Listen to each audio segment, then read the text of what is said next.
A Eurásia é um termo utilizado para definir a união geográfica, físico da Europa e da Ásia. Embora para definir um continente, né, seja uma grande porção de terra, circulada por água, a Eurásia ela foge essa regra, porque nós não temos uma delimitação, se vocês observarem aqui, de água, perdão, separando esses dois continentes.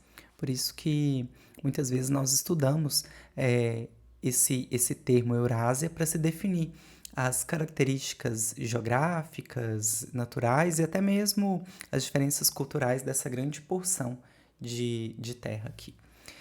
Mas se na realidade estão unidos como um único continente, por que nós estudamos, né? Nós sabemos que existe o continente europeu e o continente asiático. A história ela se desenvolveu de maneira diferente nessas duas partes do mundo. E por isso que a gente utiliza o termo Eurásia para falar para essa grande massa continental, que é a união da Europa com a Ásia, mas no sentido cultural, histórico, a história se desenvolveu de maneiras muito opostas entre essas duas partes do mundo. Nós temos uma representação física muito importante que separa esses dois continentes, que são os Montes Urais. É importante a gente pensar que nós temos áreas que são ecômenas, que são áreas que favorecem a ocupação, o solo é bom, o relevo é bom, o clima é bom, e áreas anecômenas, onde dificultam mais a ocupação. O clima não é bom, o solo, consequentemente, não é bom, nós temos problemas para água. Então, nós temos áreas ecômenas e anecômenas que são encontradas nessa região do mundo. É importante percebermos que quanto mais ao norte, menor a temperatura. Então, nós vamos encontrar uma grande dificuldade de uma densidade demográfica bem concentrada, porque são áreas que, para sobrevivência, são mais difíceis. Nós temos, por exemplo, algumas regiões em que o solo ele é permafrost, é um solo congelado e que dificulta muito o desenvolvimento de atividades básicas de sobrevivência. Por isso que quando nós falamos da Eurásia, é importante vocês lembrarem que nós temos esse contexto de diferença cultural, histórica, linguística e religiosa, mas fisicamente falando, no contexto da geografia, fazem parte apenas de um único continente.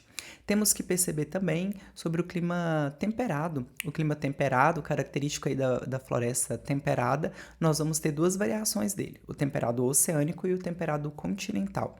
O temperado oceânico, a amplitude térmica é menor, e o temperado continental, a amplitude térmica é maior. Lembrando que a amplitude térmica está relacionado com a oscilação de temperatura.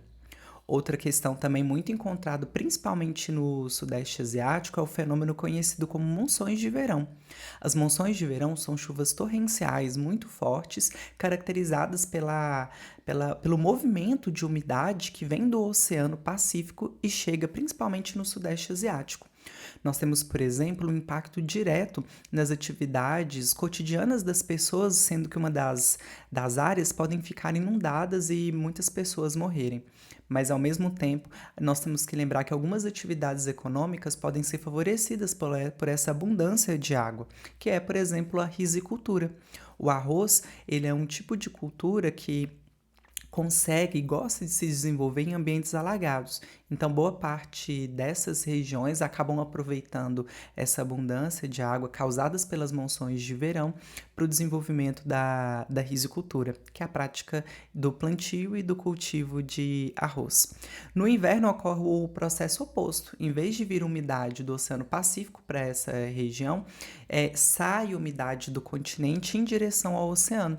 Então, as monções de inverno o continente ele fica mais seco e a umidade vai toda em direção ao mar.